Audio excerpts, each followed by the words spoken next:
Hi, my name is Niyokero. I'm a My name is multidisciplinary Jojo designer and a I'm creative the artist. co-curator of the Digital Art Pavilion at the Plus. Hello, my name is Renike. I'm a visual artist and illustrator. Hi, my name is Anthony Azeko and I'm a digital artist, author and creative entrepreneur.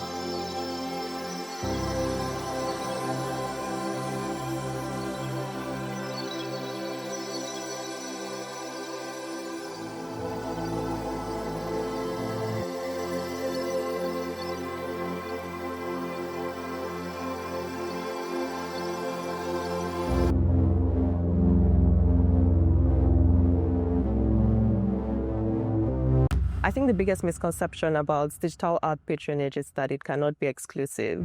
That's an assumption based on the fact that digital art is created, digitally, so they are soft copies. So people assume that because copies can be easily spread out, it cannot be exclusive. But there are different steps to put in place to make sure that the collector is the only collector.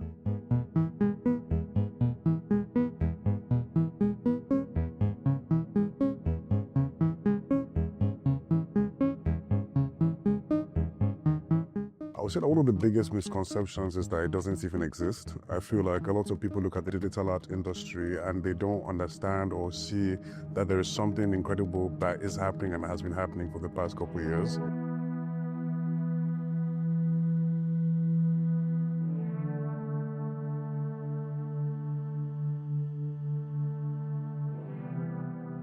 I think one of the biggest misconceptions about digital art patronage is that people assume there was no effort into the artwork that was created just because it was done digitally. And they also assume there can't be original copies just because it was done on a computer.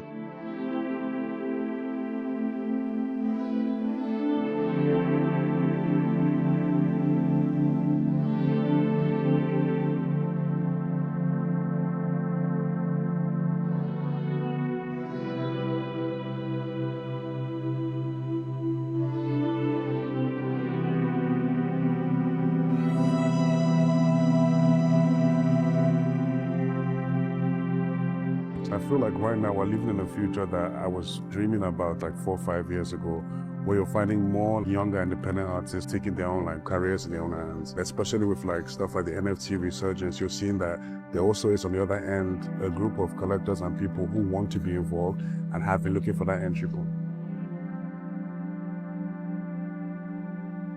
I think we're starting to see the importance of digital art in other aspects, in fashion, sports. And I think that trend is really going to go upwards with people paying more attention and giving more resources to digital arts in these other fields. Something that excites me about the future of digital art in general is that technology is forever evolving. There is always going to be a new tool or a new medium, just something new to make expression and execution more interesting.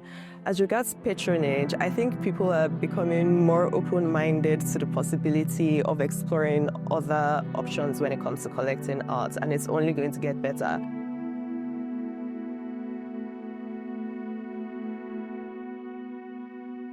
I want to encourage more collectors to consider and collect digital art. Approach it the way you approach most of the art in your collection. Have a conversation with the artist. Do you like the work? Do you connect with the work? Do you think that the skill is clear and the artist is talented? If you're satisfied with your answer, then go for it.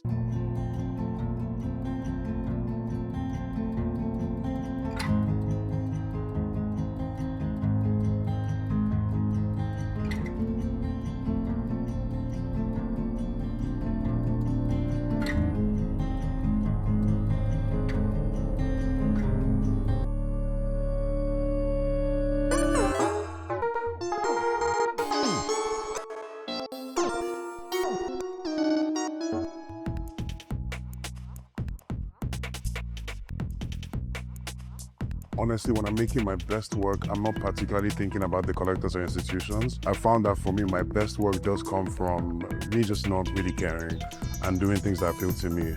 And then doing that somehow that appeals to other people as well. I think for me, experimentation is important. For the past 10 years prior to this, there was a certain pathway that I guess worked for a lot of artists that simply may not work for a lot of artists now, especially with the kind of work that they're making. You know, there was a path where, you get through maybe to a curator and to a gallery gallery and then they post your work. I feel like right now a lot of the responsibilities on the artists themselves, being able to one, generate that movement and like push and motion from their own work, and two, being able to engage a community, you know, and that community may not be people that are like maybe buying high ticket things, but at the end of the day, you can meet people where they're at. We've seen a lot more Nigerian museums and galleries exhibit and acquire digital arts because the work is undeniably strong. There's always a market for arts with a powerful narrative and great skill and crafts. And I think these days, more galleries and museums are looking out for artists that are employing that, regardless of their medium.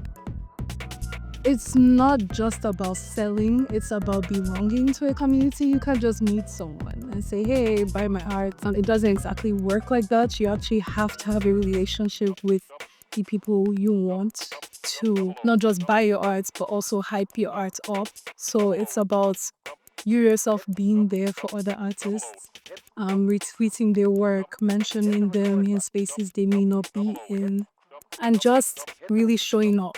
That's how you build a community of people that have your back and are constantly referring you for various opportunities.